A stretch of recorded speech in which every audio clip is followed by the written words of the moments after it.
Ambassador Sarah Chen stood at the massive circular table that dominated the Galactic Council chambers. Around her, representatives from over 200 species sat in their designated spots. The air hummed with translation devices working overtime to convert thousands of different languages into something everyone could understand.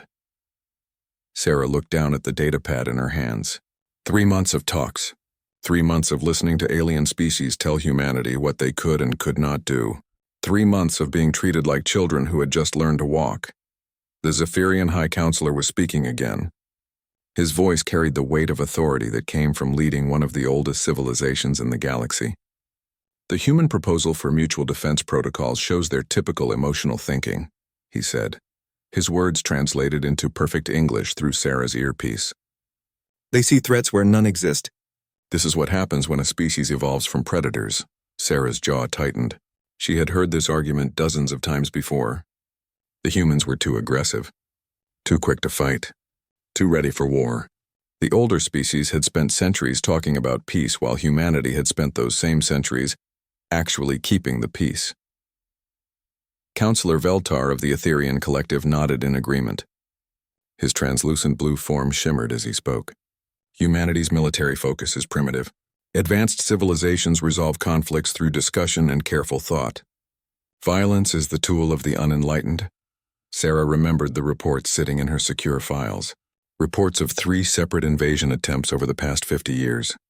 Reports that these same enlightened species had never seen because human forces had stopped the attacks before they reached the inner systems. Reports that showed how humanity had bled and died to protect civilizations that now called them barbarians.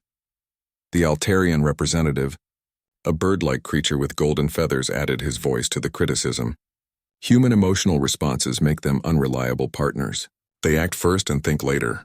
This is not suitable for galactic governance. Sarah stood up slowly. The chamber fell silent. 200 pairs of alien eyes turned toward her. Some showed curiosity. Others showed the barely hidden contempt she had grown used to seeing. Honored counselors, she began, her voice calm and professional. Humanity has listened to your concerns for 3 months. We have tried to address every objection you have raised about our proposals. High Counselor Zephyr leaned forward. And yet you continue to push for these aggressive defense measures.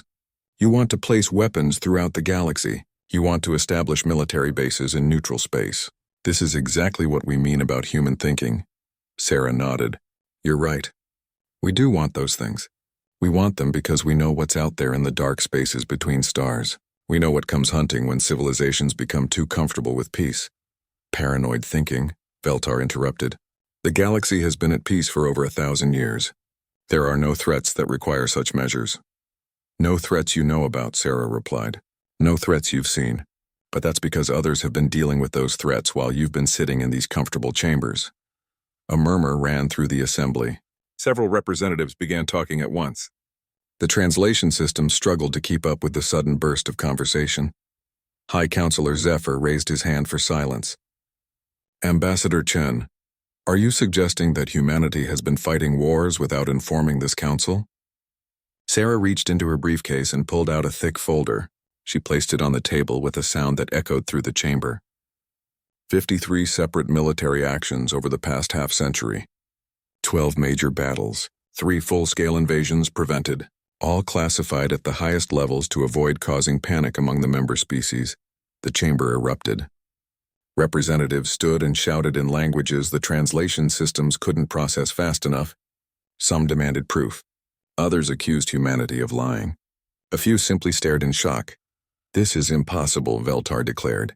The Council would know of any major threats to galactic security. Would you? Sarah asked. When did any of your species last send scouts beyond the outer rim? When did any of you establish listening posts in the dead zones? When did any of you do anything except assume that peace would maintain itself? High Counselor Zephyr's expression hardened. Even if what you say is true, it does not excuse humanity's aggressive nature. If there were genuine threats, you should have informed the Council immediately. Sarah laughed, but there was no humor in the sound. Informed the Council? So you could spend 5 years debating whether the threat was real? So you could form committees to study the proper response? So you could discuss the cultural implications of defending ourselves? Proper procedure exists for good reasons, the Altarian representative said. Rushed decisions lead to mistakes. Rushed decisions? Sarah's voice rose for the first time. We gave you 3 months to consider our defense proposals. 3 months to look at the evidence we've gathered. 3 months to understand that the galaxy is not as safe as you believe. And your response has been to call us paranoid warmongers who think like animals. She began gathering her materials. Her staff, recognizing the signal, started packing their equipment. High Counselor Zephyr stood. Ambassador Chen, where are you going? These talks are not finished. Sarah looked up at him. For a moment, the professional mask slipped, and he could see the exhaustion in her eyes. The weight of representing a species that had sacrificed so much for beings who showed them nothing but contempt. Yes, they are, she said quietly. Humanity officially withdraws from all negotiations regarding galactic defense protocols. We withdraw from all military cooperation agreements. We withdraw from all joint security initiatives. The chamber fell silent again. This was unprecedented. No species had ever walked away from Galactic Council talks. The Council was the highest authority in known space. Its decisions carried the weight of law across thousands of worlds. You cannot simply leave, Veltar protested. The Council has jurisdiction over all member species. The Council has jurisdiction over species that choose to remain members, Sarah replied. As of this moment, humanity formally requests reclassification as an independent entity. We will maintain diplomatic relations and honor existing trade agreements, but we will no longer participate in your security discussions. She closed her briefcase and looked around the chamber one last time. When the dark spaces start sending their hunters toward your comfortable worlds, don't expect us to die for beings who think we're nothing more than clever animals. Sarah walked toward the exit. Her staff followed, their footsteps echoing in the stunned silence. As they reached the doors, High Counselor Zephyr called out, "This is a mistake, Ambassador. Humanity needs the Council more than the Council needs humanity." Sarah paused at the threshold. Without turning around, she spoke her final words to the assembly. "We'll see." The doors closed behind them with a soft hiss. In the chamber, 200 species sat in shocked silence, trying to process what had just happened. They had successfully driven away the one species that had been protecting them all along. None of them realized it yet, but the golden age of galactic peace had just ended. And the beings who had maintained that peace were walking away, carrying with them the knowledge and experience that had kept the darkness at bay. The Galactic Council continued their debates, unaware that somewhere in the void between stars, ancient enemies had been watching and waiting for exactly this moment. The first attack came 6 days after humanity's withdrawal from the Council talks. Admiral Marcus Rodriguez was reviewing fleet deployments in his command center aboard the UES Prometheus when the emergency alerts started flashing across every screen in the room. "Admiral," Lieutenant Commander Hayes called out from her station, "we're getting distress signals from the Kepler system. Multiple contacts, unknown configuration." Marcus stood and walked to the main display. The holographic map showed the galaxy's core regions with hundreds of peaceful systems marked in blue. Red warning indicators were appearing faster than the computers could process them. 7 systems under simultaneous attack, Hayes reported, her voice tight with disbelief. "Kepler 442, Ross 128, Wolf 359, Tau Ceti, Proxima Centauri B, Gliese 6 C, and HD 164595, all reporting the same thing. Massive ships appearing from nowhere and attacking without warning." Marcus felt a cold certainty settle in his stomach. He had seen this pattern before in the classified report Sarah Chen had tried to share with the Council. "Contact Fleet Command. Tell them we need all available ships ready for deployment, and get me a secure channel to Earth. Sir, we're receiving a transmission from the Galactic Council emergency frequency," another officer reported. Marcus almost smiled. 6 days. It had taken them 6 days to realize they needed the people they had dismissed as primitive warmongers. Put it through. The holographic display shifted to show High Counselor Zephyr. The Zephyrian looked nothing like the composed leader who had lectured humanity about emotional thinking. His usually perfect appearance was disheveled, and his large eyes showed something Marcus recognized as fear. "Admiral Rodriguez, the Galactic Council requires immediate military assistance. We are under attack by unknown forces." "Unknown to you," Marcus replied calmly. "We know exactly what they are." "Then you must help us. Billions of lives are at stake." Marcus nodded to Hayes, who brought up the tactical display. "The attackers are called Void Hunters. They're nomads from the space between galaxies. They've been probing our defenses for decades, but human forces have intercepted them before they reach the core worlds. Zephyr's expression changed as understanding dawned. These are the threats you warned us about. These are exactly the threats we warned you about. The ones you dismissed as paranoid fantasies. The transmission crackled as another voice joined the conversation. Counselor Veltar appeared alongside Zephyr, his usually perfect blue form flickering with agitation. Admiral, we need your ships to respond immediately. Our defense forces are being overwhelmed. Marcus brought up another display showing the Galactic Council's military assets. Your defense forces? You mean the ceremonial parade ships you use for trade route patrols? The ones with energy weapons designed for light piracy interdiction? Our weapons are highly advanced, Veltar protested. Energy projection technology far beyond human capabilities. Energy weapons that the Void Hunters have been dealing with for millions of years, Marcus explained patiently. Their ships use reality distortion fields. Your energy beams get bent into pocket dimensions. Your plasma charges dissipate harmlessly against their hulls. Hayes looked up from her station. Admiral, we're getting more detailed reports from the attack zones. Council forces are reporting complete weapon failure against enemy vessels. Marcus nodded grimly. What about their shields? Same story. Energy barriers are being disrupted by some kind of field effect. Traditional defense systems are useless. Zephyr leaned forward in desperation. Then what can stop them? Marcus gestured to the display showing human fleet positions. Kinetic weapons, nuclear warheads, good old-fashioned explosive charges that don't care about energy fields or reality distortion. The primitive weapons you've spent 3 months telling us to abandon. The silence stretched uncomfortably long. Finally, Veltar spoke. Admiral, we formally request human military intervention under the Emergency Mutual Defense Protocol. The same protocol you rejected as unnecessarily aggressive? Marcus asked. The one you said showed humanity's primitive thinking? Please, Zephyr said quietly. People are dying. Marcus looked around his command center. Every officer was watching him, waiting for orders. These were people who had spent their careers protecting species that viewed them as little better than trained animals. They had bled and died in battles that would never be recorded in history books, fighting enemies that officially didn't exist. I need to contact my superiors, Marcus said finally. Humanity is no longer bound by automatic defense agreements with council species. You're going to let billions die because of politics? Veltar's voice rose in outrage. I'm going to follow proper procedure, Marcus replied coldly. Something you told us was very important just 6 days ago. The transmission ended. Marcus turned to his communications officer. Get me President Martinez on Earth. Priority Alpha. While he waited for the connection, Marcus watched the tactical display. The red zones were spreading. 3 more systems had gone dark completely. No communications, no sensor readings, nothing. The Void Hunters were moving faster than ever before. Admiral, Hayes called out, we're detecting movement in the attack zones. The unknown vessels are advancing toward the inner systems. Projected course? Multiple vectors, but they're all pointing toward Council Core worlds.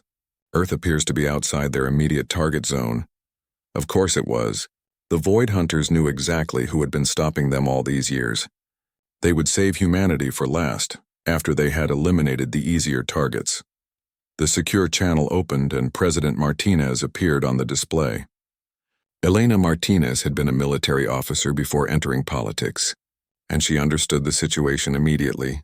Admiral, I assume this is about the Council's sudden military emergency?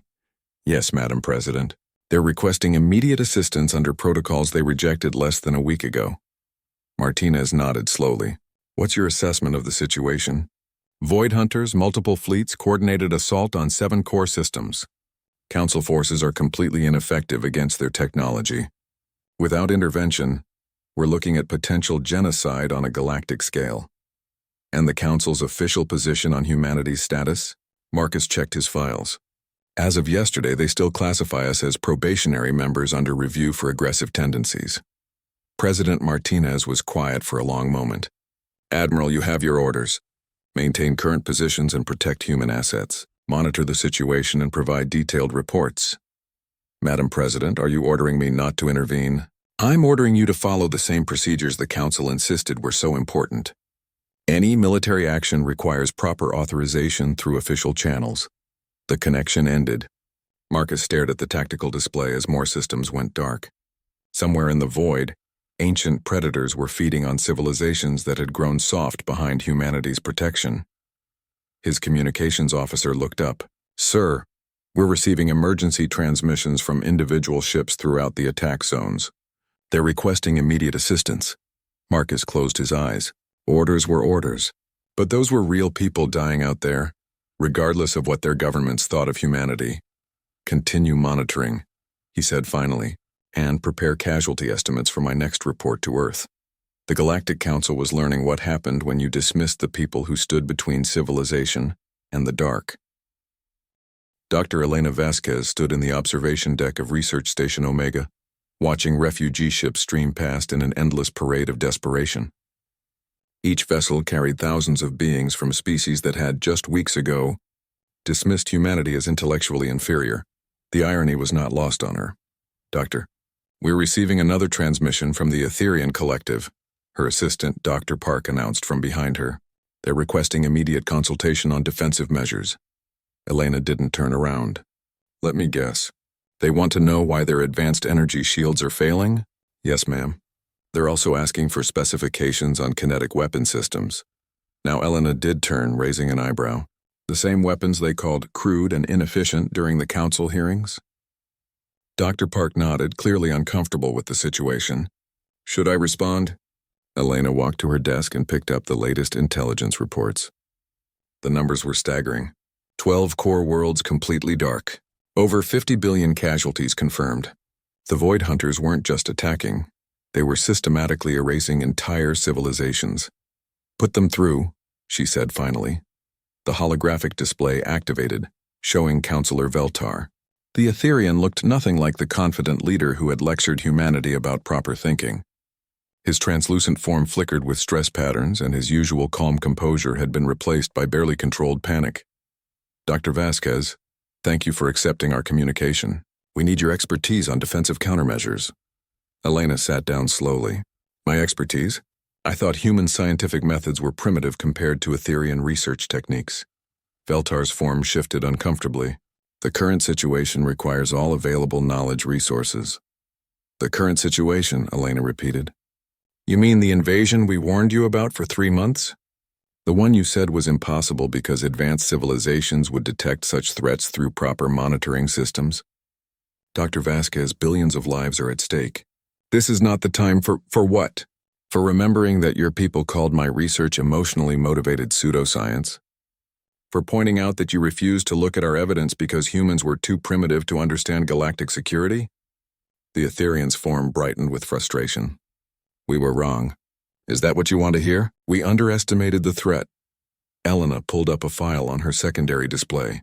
"You underestimated more than the threat. You underestimated the solution. Do you want to know why your energy weapons aren't working? Please. Because the Void Hunters have been dealing with energy-based civilizations for millions of years. They evolved in the space between galaxies where reality itself is unstable. Their ships exist partially outside normal space-time. Energy weapons that rely on conventional physics simply can't touch them." Veltar leaned forward. "But human weapons can?"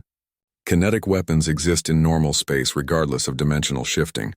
Nuclear explosives create physical effects that can't be deflected into pocket dimensions. Chemical explosives generate pressure waves that work the same way in any reality. These are exactly the weapons the Council voted to restrict as unnecessarily destructive." Elena smiled grimly. "Funny how unnecessarily destructive becomes absolutely necessary when you're the one being destroyed." The transmission flickered as another voice joined the conversation. High Counselor Zephyr appeared alongside Veltar, looking haggard and desperate. "Dr. Vasquez, we've lost contact with the entire Kepler sector. 37 worlds gone. We need human assistance immediately." "You need it," Elena agreed. "But wanting something and deserving it are different things." "What do you mean?" Elena stood and walked to the observation window. Another refugee ship was passing, its hull scarred by weapons that shouldn't exist in the Council's orderly universe.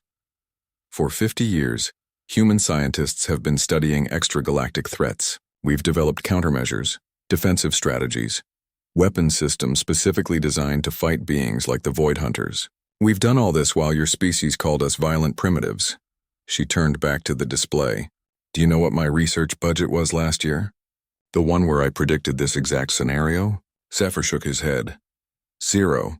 The Council Science Division rejected my proposal as fear-mongering based on insufficient evidence. They said human researchers were contaminated by their species' aggressive instincts and couldn't be trusted to study galactic security objectively. Dr. Vasquez, we acknowledge our mistakes, do you?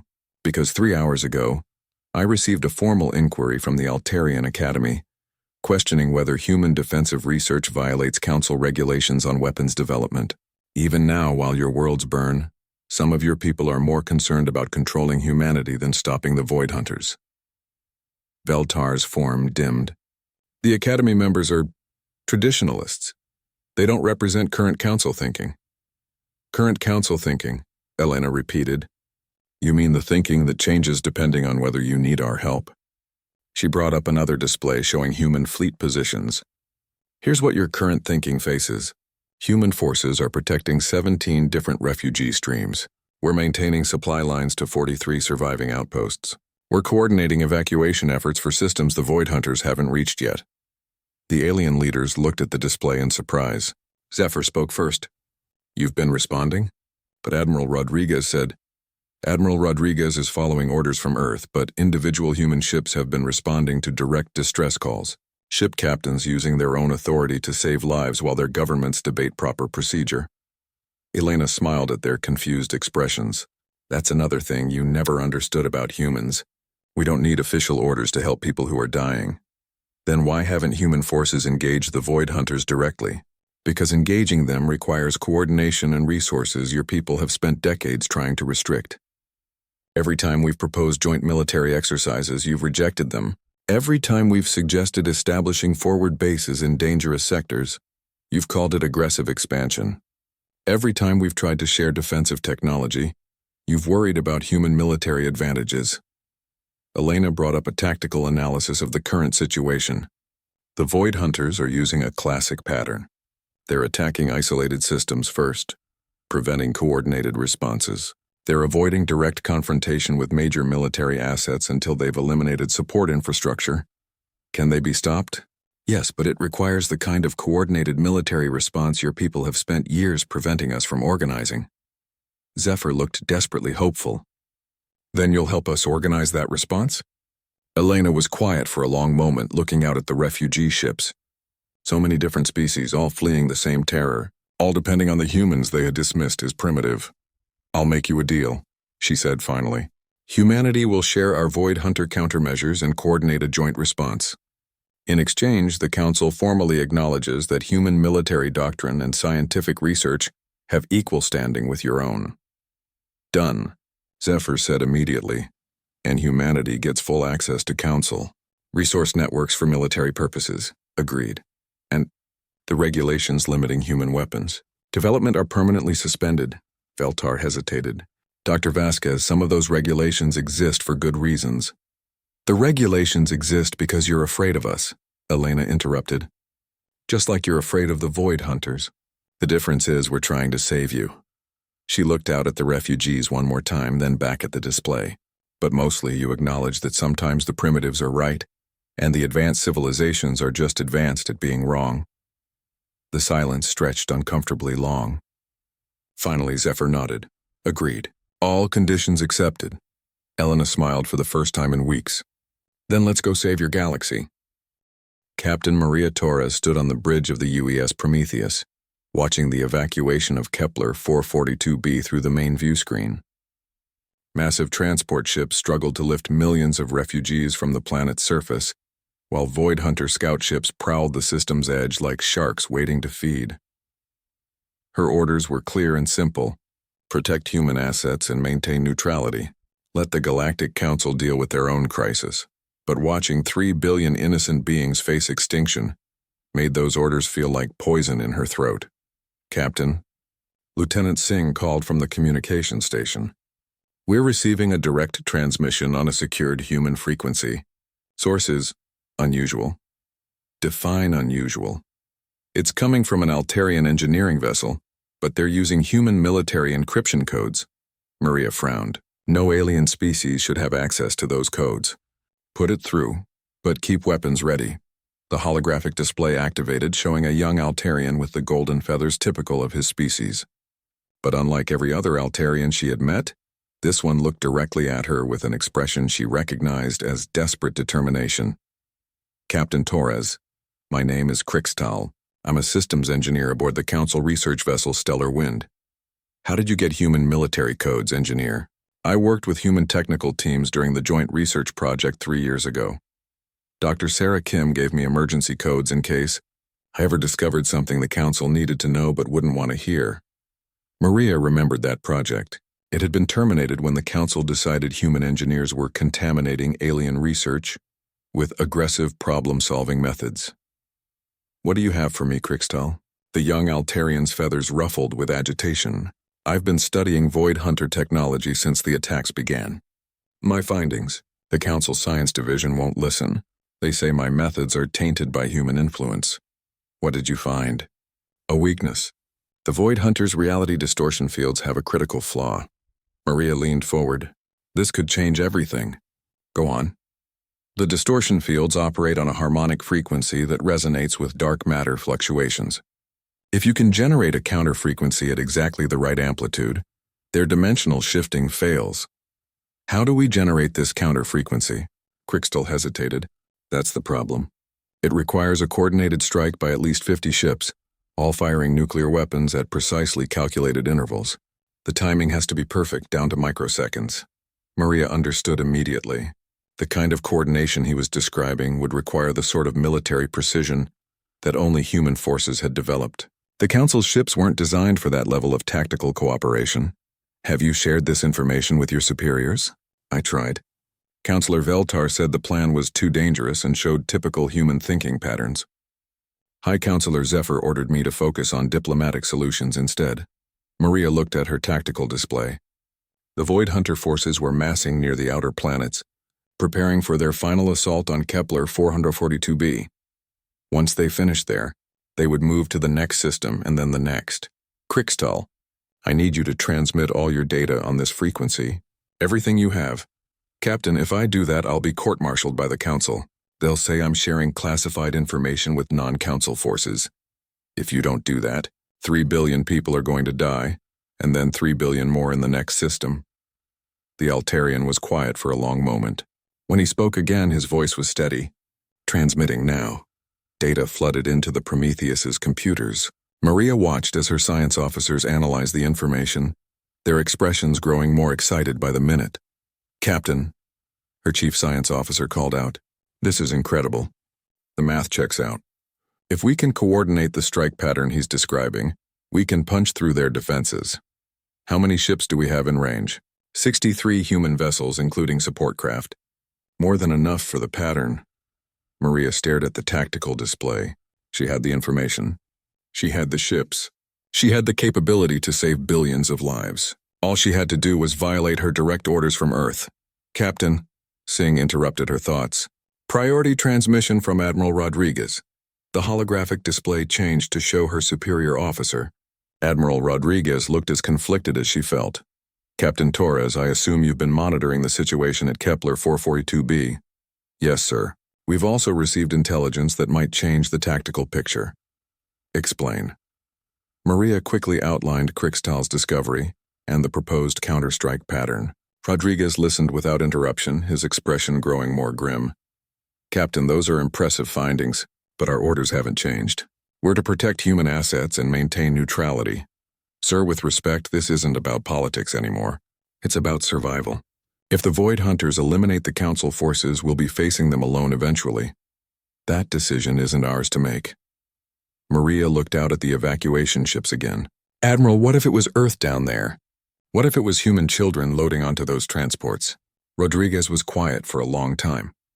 When he finally spoke, his voice was carefully controlled. Captain, you are ordered to maintain position and protect the evacuation transports. Any tactical decisions beyond that scope are entirely your responsibility as commanding officer. The transmission ended. Maria stared at the blank display, understanding exactly what her admiral had just told her. Officially, he had ordered her to stay put. Unofficially, he had given her permission to act on her own authority. Sing, open a channel to all human ships in the system. Yes, Captain. This is Captain Torres aboard UES Prometheus. All human vessels are to maintain defensive positions around the evacuation ships. However, if any ship commanders believe they can provide additional assistance to civilian populations, such decisions fall under individual command authority. She paused, making sure her words were being recorded properly.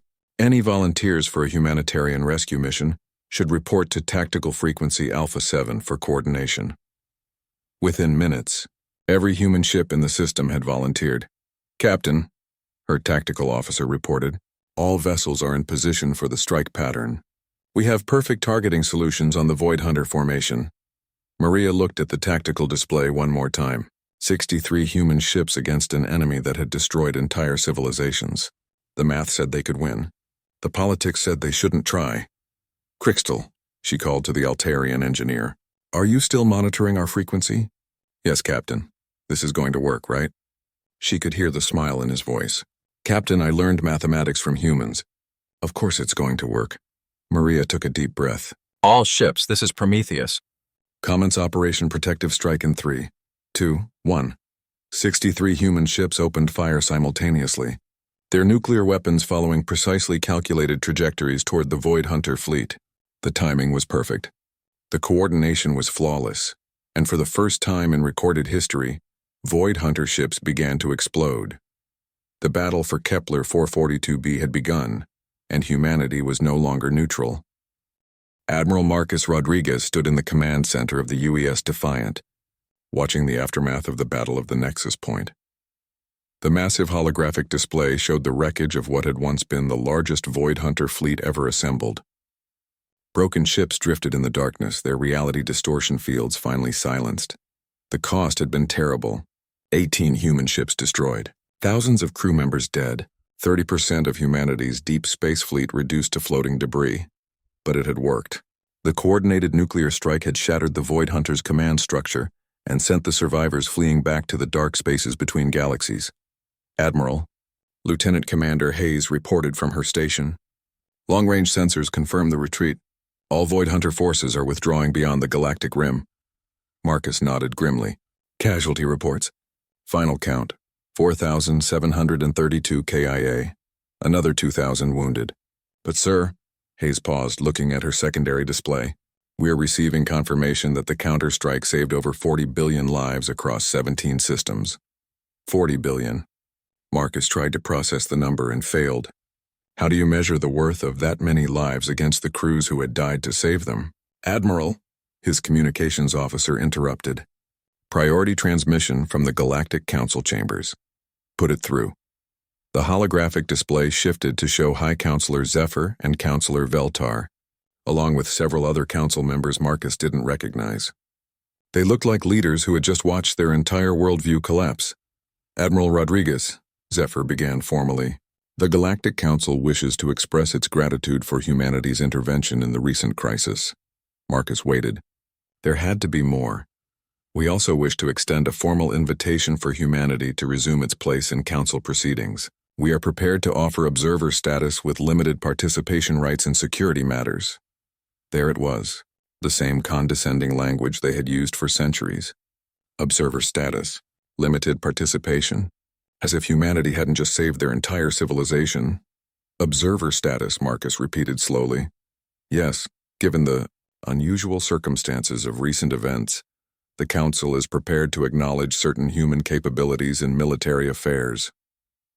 Marcus looked around his command center. Officers who had just lost friends and colleagues in battle. People who had spent their careers protecting beings who still couldn't admit they had been wrong. Counselor Zephyr, let me make sure I understand this correctly. Humanity just prevented the extinction of dozens of species and saved billions of lives. And your response is to offer us the same status you give to species that have never faced a real threat? Veltar leaned forward. Admiral, the Council recognizes humanity's contribution. But the structure of galactic governance cannot be changed overnight. There are procedures. Procedures, Marcus interrupted. Right. Tell me, Counselor, what procedures covered the Void Hunter invasion? What committee was responsible for coordinating the defense of 40 billion civilians? The silence stretched uncomfortably long. Admiral, Zephyr said carefully, What exactly is humanity proposing? Marcus had been waiting for this question. Humanity is withdrawing completely from the Galactic Council. We're establishing the Human Defense Coalition, open to any species that values action over debate. The council members looked shocked. You cannot simply create a parallel governing structure, Veltar protested. We're not creating a governing structure, Marcus replied. We're creating a mutual defense alliance. Any species that wants to contribute to galactic security instead of just talking about it is welcome to join. This is unprecedented. So was saving your civilizations while you debated proper procedure. Marcus gestured to his tactical officer, who brought up a new display showing ship movements throughout the galaxy. As we speak, the first members of the coalition are already coordinating joint patrols of the outer systems. Surprisingly, many of them are younger species that the Council has been ignoring for decades. Zephyr looked at the display with growing alarm. Admiral, surely we can reach some accommodation. The Council has maintained galactic peace for over 1,000 years. No, Marcus said quietly. Humanity maintained galactic peace for over 1,000 years. You just took credit for it. He stood up from his command chair. The Human Defense Coalition will maintain diplomatic relations with Council species. We'll honor existing trade agreements and respect territorial boundaries, but we will no longer pretend that age equals wisdom or that talking equals action. You're fracturing the galaxy's unity, Veltar accused. We're giving it a choice. Join us and contribute to real security, or stay with the Council and hope someone else handles the next crisis. Marcus nodded to his communications officer, who began playing a recording. The voice belonged to Krixtal, the young Altarian engineer who had provided the key to defeating the Void Hunters. This is Engineer Krixtal of the former Council vessel, Stellar Wind. I formally request asylum with the Human Defense Coalition. My research was rejected by Council Science Division for being contaminated by human methods. I prefer contamination to extinction. The recording ended. Marcus smiled. That was yesterday. Today we've received similar requests from over 200 researchers, military officers, and civilian leaders across 30 different species. It seems many beings prefer human methods to Council procedures. Zephyr's composure finally cracked. Admiral, you're destroying everything we've built. We're replacing it with something better. Something based on merit instead of age. Something that actually works. Marcus walked to the observation window looking out at the stars. Hi, Counselor. You had 1,000 years to prove your way was right. The Void Hunter showed us how well it worked. He turned back to the display. The Human Defense Coalition's first joint exercise begins next week. 12 species contributing ships and personnel for coordinated training. We're going to make sure the next invasion finds us ready.